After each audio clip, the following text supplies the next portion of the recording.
नमस्कार मित्रांनो, लाडकी बहीण योजनेबद्दल एक मोठी खुशखबर आहे, मोठी आनंदाची बातमी आहे।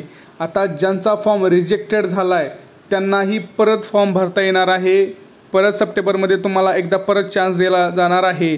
ज्यांचा फॉर्म बाद झाला आहे त्या सगळ्यांना परत एकदा फॉर्म भरण्याची संधी ही देणार आहे, अशी माहिती आपली आदित्य तटकरे मॅडम यांनी काल सभेमध्ये दिली होती। 31 ऑगस्टला दुसरा जो हप्ता वितरणाचा कार्यक्रम होता त्याच्यामध्ये मॅडमनी स्वतः सांगितलं आहे की ज्यांचा फॉर्म हा रिजेक्ट झालेला आहे त्यांचा फॉर्म पण परत एकदा भरण्याची संधी देणार आहे।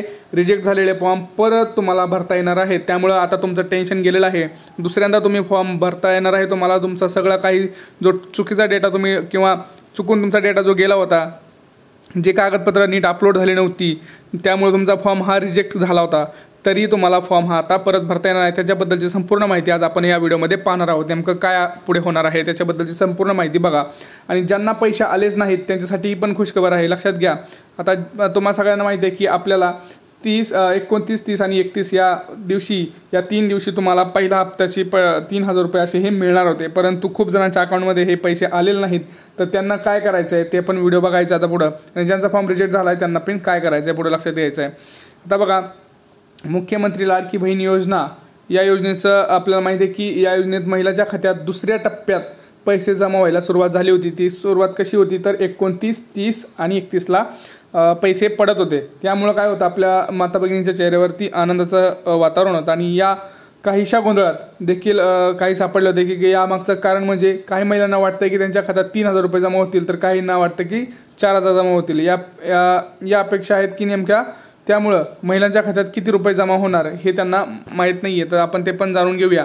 लक्षात घ्या, ज्यावेळेस आता दुसरा टप्पा होणार आहे, दुसऱ्या टप्प्यामध्ये मिळणार आहेत 50 लाख महिलांना मिळणार लाभ। जसं दुसरा टप्पा जो आहे म्हणजेच काय, आता सप्टेंबरमधला जो टप्पा आहे त्यांना त्याच्यामध्ये 50 लाख महिलांना लाभ मिळणार आहे। लक्षात घ्या, मुख्यमंत्री माझी लाडकी बहीण योजनेतून 1 ऑगस्टपासून जे अर्ज केलेले आहेत त्यांचा निधी 31 ऑगस्टपासून वितरित होणार असल्याची माहिती महिला व बालविकास मंत्री आदित्य तटकरे यांनी दिलेली आहे। लक्षात घ्या, आता ज्यांना पहिला 3000चा हप्ता अजून भेटला नाही त्यांना 31 ऑगस्टपासून हे पैसे मिळणार आहेत। लक्षात घ्या, तुम्ही टेन्शन घेऊ नका, तुम्हाला पैसे हे मिळणारच आहेत।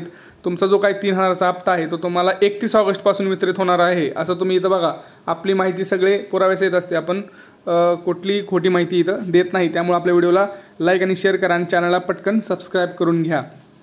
इथं बघा, ज्यांचा 1 ऑगस्टपासून फॉर्म भरला आहे त्यांना 31 ऑगस्टपासून निधी हा वितरित करण्यात येणार आहे, अशी माहिती महिला आणि बालविकास मंत्री आदित्य तटकरे यांनी दिलेली आहे। तसेच या योजनेच्या दुसऱ्या टप्प्यातील निधी वितरणाचा कार्यक्रम हा नागपूरमध्ये झाला होता। या कार्यक्रमात ज्या महिलांना 31 ऑगस्टपासून अर्ज केला होता त्याच महिलांना पैसे मिळणार आहे। तसेच दुसऱ्या टप्प्यात 45 ते 50 लाख महिलांना पैसे मिळणार असल्याची माहिती देखील त्यांनी इथं दिलेली आहे। आता लक्षात घ्या, नेमकं आता कुणाच्या खात्यामध्ये 4500 रुपये हे जमा होणार आहेत। ज्या महिलांनी ऑगस्टमध्ये अर्ज केले आहेत आणि त्यांचे अर्ज देखील मंजूर आहेत, त्यांना पहिल्या टप्प्यात लाभ देखील मिळाला नव्हता, अशा महिलांच्या खात्यात जुलै, ऑगस्ट आणि सप्टेंबर असे 3 महिन्याचे एकत्रित 4500 रुपये जमा होण्याची शक्यता आहे। त्यामुळे ज्या महिलांचे अर्ज ऑगस्टमध्ये मंजूर झाले परंतु त्यांच्या खात्यात पैसे अजून आलेले नाहीत तर त्यांना डायरेक्ट 4500 रुपये त्यांच्या खात्यात येण्याची शक्यता आहे। आता लक्षात घ्या, याच्यामध्ये मी तुम्हाला सांगितलं की आता तुमचा फॉर्म, खूप जणांचा फॉर्म तर अप्रूव्ह होता, बरोबर, त्यांचा अप्रूव्ह होता तरी त्यांना पैसे आले नाहीत। तर लक्षात घ्या, त्यांना 4500 रुपये लवकरच जमा होतील सप्टेंबरमध्ये। आणि ज्यांचा फॉर्म जुलै वगैरेमध्ये होता त्यांना पण पैसे मिळायला सुरुवात होतील। परंतु सगळ्यात मोठा प्रश्न आता आपला इथं आहे, ज्यांचा फॉर्म रिजेक्ट झाला आहे, ज्यांचा फॉर्मच रिजेक्ट झाला आहे तर त्यांचं काय, तर त्यांना परत हा भरता येणार आहे। परत भरल्यानंतर सुद्धा तुम्हाला डायरेक्ट 4500 रुपयेच मिळणार आहे जर तुम्ही पात्र झालात तर। आता कोण कोण पात्र होते ते त्याच्यावरती डिपेंड आहे। आता तुम्हाला कळालं, ह्याच्यामध्ये सगळ्यात महत्त्वाची काय योजना आहे ती, ज्यांना पैसे नाही आले त्यांच्यासाठी 4500 रुपये या महिन्यामध्ये डायरेक्ट मिळतील।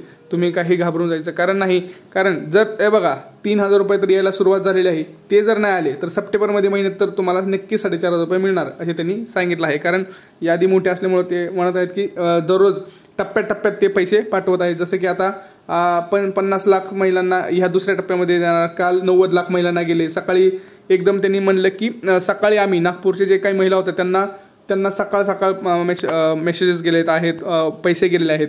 त्यामुळं कुठलंही टेन्शन घेऊ नका, सगळ्याला पैसे मिळणार आहेत। ज्यांचा फॉर्म अप्रूव्ह आहे त्यांना तर मिळणारच मिळणार, परंतु ज्यांचा फॉर्म रिजेक्ट आहे त्यांनाही देखील परत फॉर्म भरण्याची एकदा संधी अजून देणार आहेत। आणि परत तुमचे जे काही चुका झाल्या आहेत त्या चुका परत करू नका मित्रांनो, कारण आपण परत चुका केल्या तर परत आपला फॉर्म हा रिजेक्ट होण्याची शक्यता आहे. त्यामुळं तुमचा फॉर्म रिजेक्ट झाला होता तेव्हा त्याचं बघा नीट कारण काय होतं, कशामुळे हा फॉर्म हा रिजेक्ट झाला होता. ज्यावेळेस फॉर्म रिजेक्ट झाला होता त्याच्याबद्दलचे सगळे कारण एकदा स्क्रीनशॉट काढून ठेवा.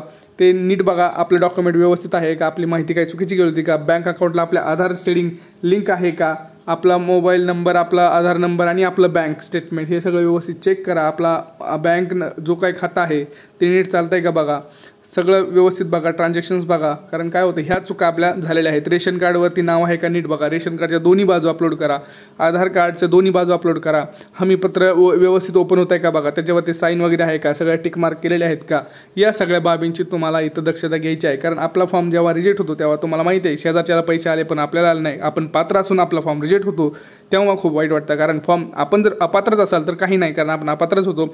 परंतु खरंच जे पात्र आहेत आणि त्यांचा फॉर्म रिजेक्ट होत असेल तर ते त्यांच्यासाठी खूप महत्त्वाची गोष्ट आहे. त्यांनी परत एकदा डॉक्युमेंट व्यवस्थित नीट बघून चेक करून अपलोड करून घ्यावे. आता याच्यामध्ये काही तुम्हाला शंका असतील तर आपल्या कमेंट सेक्शनमध्ये तुम्ही कमेंट करा. व्हिडिओ आवडला असेल तर व्हिडिओला जास्तीत जास्त लाईक करा आणि जास्तीत जास्त शेअर करून आपल्या चॅनलला सबस्क्राईब करून ठेवा. कारण आपण नवीन नवीन माहिती लगेच तुमच्यापर्यंत पोहोचत असतो, खरी माहिती पोहोचत असतो. भेटूया पुढच्या व्हिडिओमध्ये. तोपर्यंत जय महाराष्ट्र.